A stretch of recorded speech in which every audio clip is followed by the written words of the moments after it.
कथा ज्येष्ठा गौरीची. कथा खूप जुनी आहे. एका गावात नरहरी नावाचा ब्राह्मण राहायचा. तो खूप गरीब होता. दारिद्र्यामुळे तो भिक्षा मागत असे. जे भिक्षा मिळायची त्यातूनच तो आपला उदरनिर्वाह चालवायचा.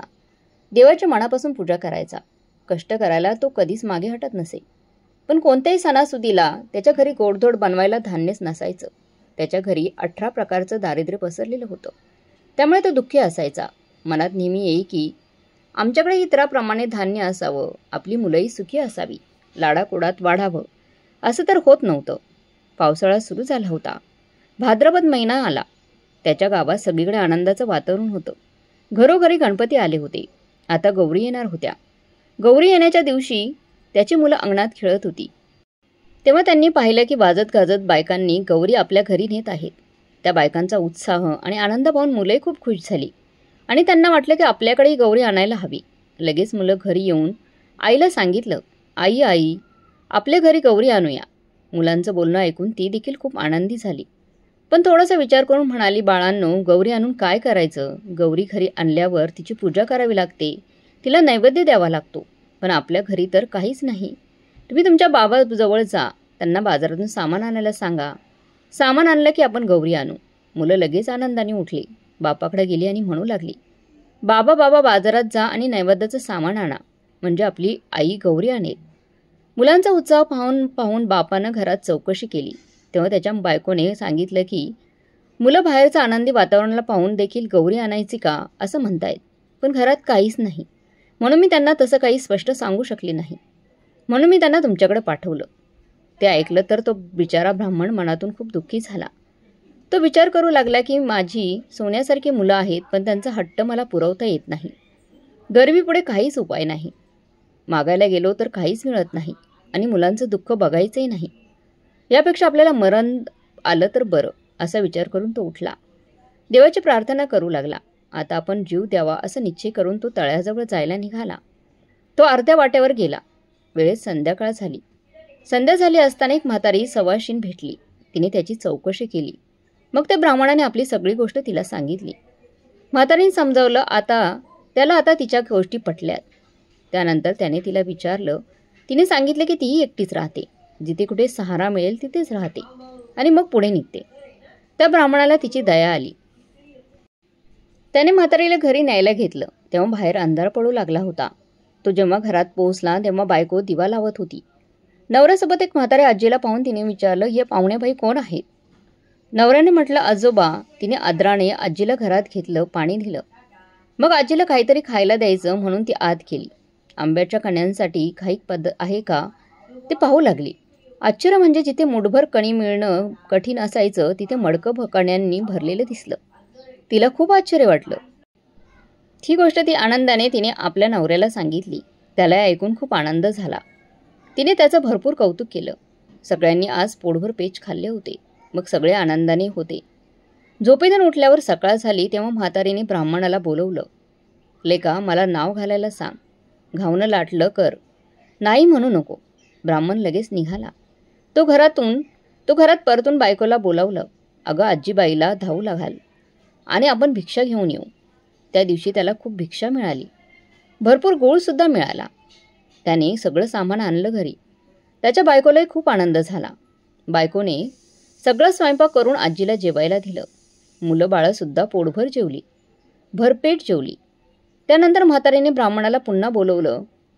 उद्या जेवायला खीर कर हा. तेव्हा ब्राह्मण म्हणाला, अगं आजी, माझ्याकडे काही गाई म्हशी नाहीत आणि पैसे पण नाहीत, तर दूध कुठून आणणार? खीर कशी बनवू? असं म्हणाल्यावर म्हातारी म्हणाली, तू काही काळजी करू नकोस. आता उठ आणि जितक्या गाई म्हशी पाहिजेत ना तितके खुंट पुर, तितक्यात दावी बांध.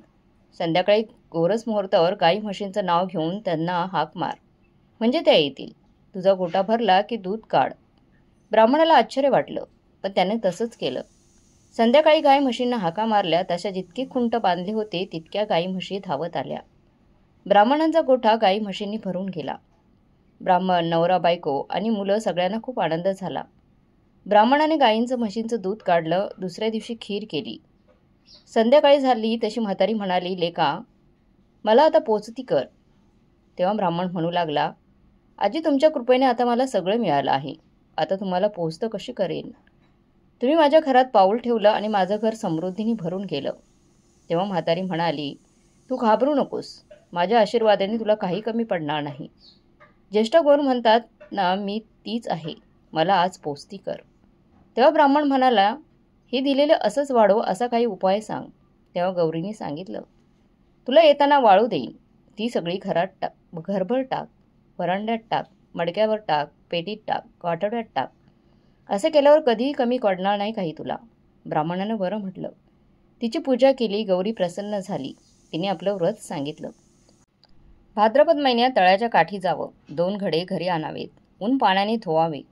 ज्येष्ठ गौर आणि कनिष्ठ गौर म्हणून त्यांची स्थापना करावी. त्यांची पूजा करावी. दुसऱ्या दिवशी घावन घोट करावं. तिसऱ्या दिवशी खीर पोळीचा नैवेद्य दाखवावा. सवाशिणींची ओटी भरावी. त्यांना जीव घालावं. संध्याकाळी हळदी कुंकू वाहून बोळवण करावी, म्हणजे त्याला अख्खं सुख मिळेल, सतत संपत्ती मिळेल असं सांगितलंय. ही 60 उत्तरातील गोष्ट आहे. 5 उत्तरी देवाच्या दारी, गाईच्या गोठी, पिंपळाच्या पाळी सगळं फळदायक आणि परिपूर्ण आहे. ही ज्येष्ठा गौरीची कथा आहे. आता आपण अशीच अजून एक गोष्ट ऐकणार आहोत. त्या दुसऱ्या गोष्टीत काय सांगितले ते पाहूया. समुद्र मंथन या लेखात म्हटलं आहे की मंथनातून श्री महालक्ष्मी आणि तिची बहीण श्री अलक्ष्मी जन्माला आल्या. श्री महालक्ष्मी म्हणजे येणारं धन, तर श्री अलक्ष्मी म्हणजे जो खर्च होतो त्याला अलक्ष्मी असे म्हणतात. म्हणतात की लक्ष्मीची मोठी बहीण अलक्ष्मी ही पूजण्यासारखी आहे. याबाबत एक जुनी गोष्ट आहे. समुद्र मंथनातून अनेक रत्नांसोबत लक्ष्मी देखील निघाली. श्री विष्णूंनी लक्ष्मीला पत्नी म्हणून स्वीकारायचं ठरवलं. त्यावेळी लक्ष्मीने म्हटलं की माझ्या मोठ्या बहिणीचं लग्न झाल्याशिवाय माझं लग्न होणार नाही. मग विष्णूंनी तिचं लग्न एका तपस्वीशी लावून दिलं. पण अलक्ष्मीच्या वागणुकीमुळे आणि दोषामुळे तो तपस्वी वनात पळून गेला. त्यावर लक्ष्मी अश्वत्थाच्या आणि पिंपळाच्या झाडाखाली बसून रडू लागली. तिथून श्री विष्णू जाताना त्यांनी तिला रडताना पाहिलं. तिचं खरं कारण ऐकलं आणि तिला सांत्वना दिली. त्यानंतर तिला 3 वर दिले गेले. पहिला वर असा की जिथे भक्तीची कमतरता, आळस, व्यसनाधीनता, नास्तिकता आणि अधर्म असेल तिथे तिला वास्तव दाखवावं लागेल.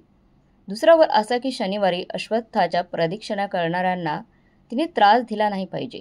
तिसरा वर असा की दरवर्षी भाद्रपद महिन्यात ज्येष्ठा नक्षत्रावर तिची पूजा केली जाईल. तेव्हापासून ज्येष्ठा दिवशी लक्ष्मी आणि अलक्ष्मी या दोन्ही बहिणींची पूजा केली जाते.